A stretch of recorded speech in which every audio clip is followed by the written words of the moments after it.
What our sources reveal is that the modern world, the chairs, the screens, the cars. It's architecture of convenience. Exactly. It's been systematically reshaping your body, and not for the better. It's creating all this compression and bad posture that we just misattribute to age. It's a huge moment of awakening when you realize that. Yeah. That your environment has been the architect of your physical decline, and you didn't even notice. Yeah. And this brings us right to a core idea we found in the notes, a philosophical frame, really, from Charlie Munger. Right, the principle of inversion.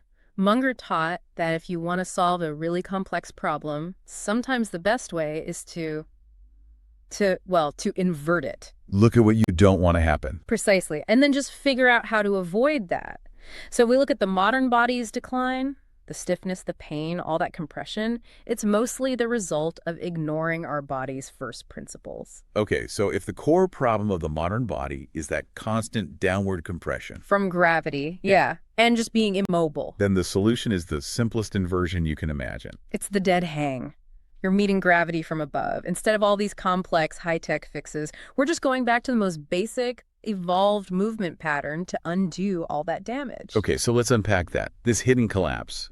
You said we were built to climb, to hang, to swing. We were. But now we're just perpetually locked into what you're calling the sitting shape. What is that actually doing to us mechanically?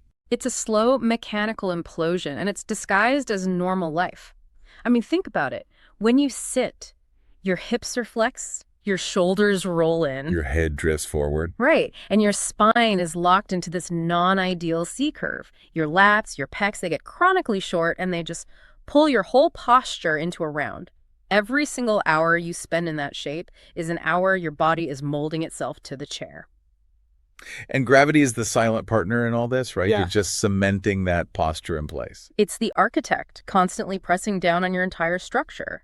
And that compressive force gets even worse with things like heavy lifting or even, ironically, standing for too long. Which is why the dead hang is so, it's ingenious. It is. It uses gravity as the tool for healing. Yeah. Your own body weight, when you suspend it, creates this gentle opposing pull. Traction, basically. An upward pull. Yes. It's an immediate passive counterstimulus. It's designed to undo years of that stiffness. So let's get into the mechanics of that, because this is where the sources go from theory to just hard physics. When I hear spinal decompression, I think of those expensive, physical therapy machines. Are you telling me a cheap pull-up bar is giving me the same mechanical benefit? Functionally, yeah. On a microscale, you're getting a natural bodyweight spinal decompression. When you hang, that pull creates this gentle, sustained traction. And it reverses the compression from sitting all day. Exactly. Yeah. The action temporarily creates these tiny little openings or space between the vertebrae. And those openings are the key, because they let the intervertebral discs, those little jelly cushions, they let them expand and rehydrate. Yes, rehydrate the spinal tissues. We lose hydration and space the moment we stand up in the morning, but the hang gives it right back. Which is why people report such immediate, profound relief. Yeah. Especially in the lower back. And it directly combats the modern scourge of tech neck. I mean, when we talk about tech neck, we mean that mechanical shift where your head drifts forward, adding all this pressure to your lower neck. The hang helps reset that. It strengthens, it stretches, it mobilizes, and it pulls the shoulders back, realigning the neck. I found the anecdotal reports on this just fascinating. People describing feeling instantly longer or feeling things, literally popping in their spine as the joints release. It sounds almost too good to be true. Is that relief lasting, or is it just a temporary stretch? That's a great question. So the immediate relief is often temporary. The discs will compress again once you stand up. Of course. But the long-term, the structural benefit, that comes from consistency. Yeah. By repeatedly exposing the spine to that elongation, you're encouraging better disc health, you're hydrating the tissues, and most importantly, you're teaching your postural muscles the correct elongated position. So it stops being a stretch and becomes a habit. It becomes a structural maintenance habit, yeah. It's the body just recognizing the movement pattern it evolved for. Okay, moving up the body, let's talk about the shoulder. A joint that takes even more direct abuse from the desk and the screen. Oh, absolutely. It's probably the most unstable and injured joint in the modern population because of that constant internal rotation. The shoulders rounding forward. That's the root of so many problems, especially shoulder impingement. The issue is just a lack of space. When the shoulder is always rounded forward, the supraspinatus tendon, a key part of a rotator cuff, gets trapped. Pinched. It gets pinched between the bones of the shoulder every time you try to lift your arm. And hanging restores that missing space. It forces the joint back into the position it was meant to be in. Exactly right. The act of hanging forces your arm into an overhead position, which externally rotates the shoulder joint. And that pulls on all those tight, shortened muscles, the lats, the pecs, into a deep, intense stretch. It lengthens the very tissues that were pulling the shoulder forward in the first place. One of our sources, I think it was quoting an orthopedic surgeon, specifically called out the benefit to that one tricky tendon, the suspus manus. Yes. The traction and the external rotation, they stretch and strengthen that specific tendon. It allows it room to move without getting pinched.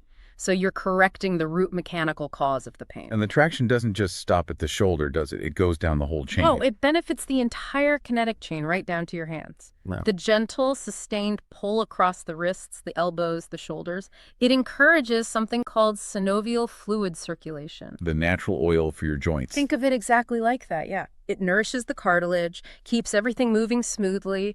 It lowers injury risk and all that connective tissue that gets so brittle under constant compression. Okay, so now we shift focus to something really surprising. A counterintuitive predictor of, well, overall health and aging, that the dead hang just turbocharges. Grip strength. Grip strength. The data here is incredibly powerful. It's maybe the quietest signifier of your overall physical integrity. It is one of the single strongest predictors of longevity we have. I mean, research consistently shows that higher grip strength predicts lower cardiovascular and all-cause mortality. It reflects the vitality of your entire neuromuscular system. When the strength of your hands declines, it truly signals a decline in overall life force. So it's not just about opening a pickle jar. Not at all. It's a reflection of how well your brain is talking to your muscles, how much whole body coordination you have. Absolutely. For older adults, low grip strength isn't just an inconvenience. It's directly linked to increased risk of heart disease, metabolic disorders, and preventable falls. Hospitalizations. Right. It's a measure of resilience. And the dead hang just happens to be one of the most effective ways to supercharge that essential strength. It's the gold standard for grip endurance. It's an isometric hold, so it forces your forearm muscles, your wrists, your upper back stabilizers to endure your entire body weight for a period of time. It builds incredible endurance. And we saw that specific data point from the study on climbers. Yeah, people whose livelihood depends on their grip.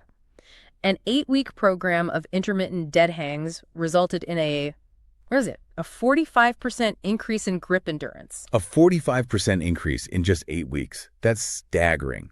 For the average person listening, that means feeling capable. It means carrying heavy suitcases, doing yard work, and just retaining that fundamental physical autonomy as you age. It's a return to that ancient blueprint of capability we were talking about, and that capability ties directly into the less visible, but maybe the most profound benefit of all.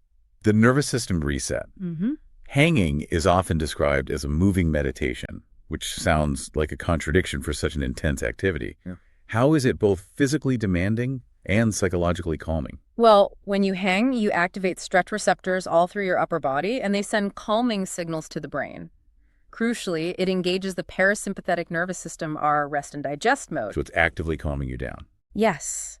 The intense focus you need to maintain the hang, combined with the physical decompression, it actually reduces cortisol, your main stress hormone. It's a moment of grounded stillness that forces your brain to disengage from all that low-grade modern stress. It's a 2-minute reset button. Which brings us right back to Munger.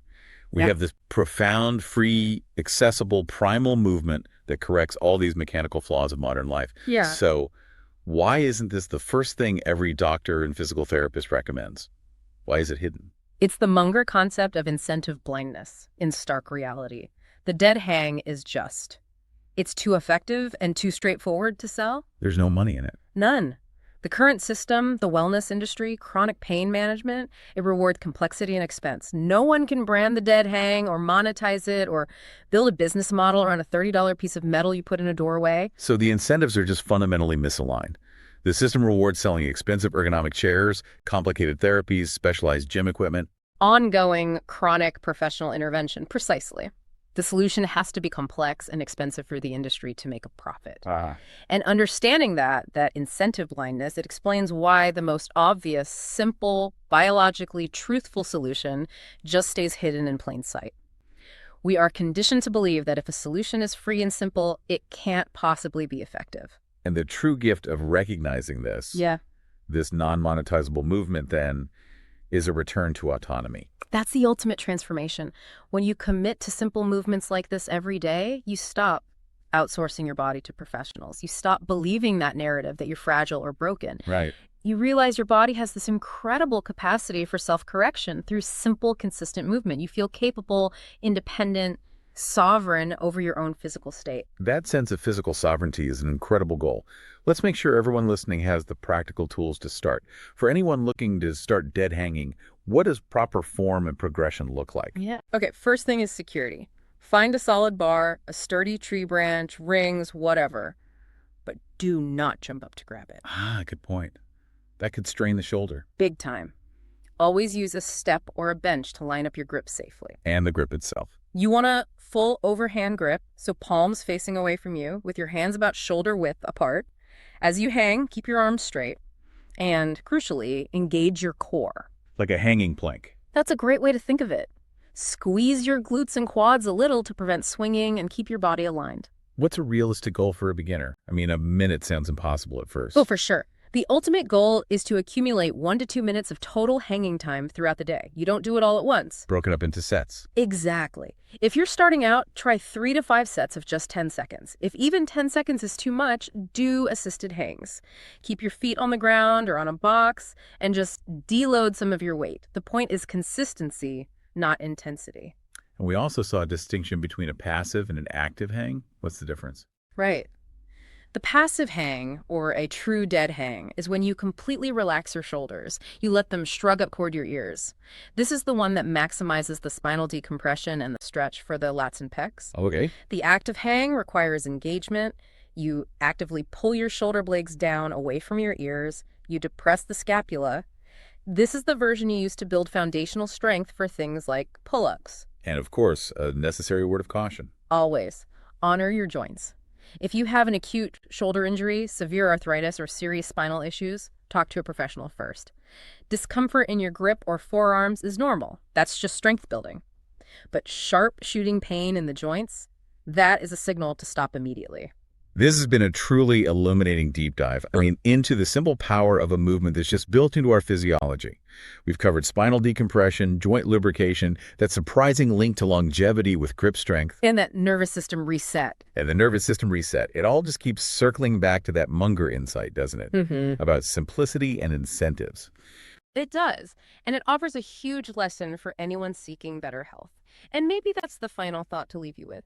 If a simple 2-minute daily movement that is accessible to almost everyone for free can reverse years of mechanical damage and improve your life expectancy, what other fundamental, free, non-monetizable biological truths are you currently ignoring in pursuit of a complex, expensive solution?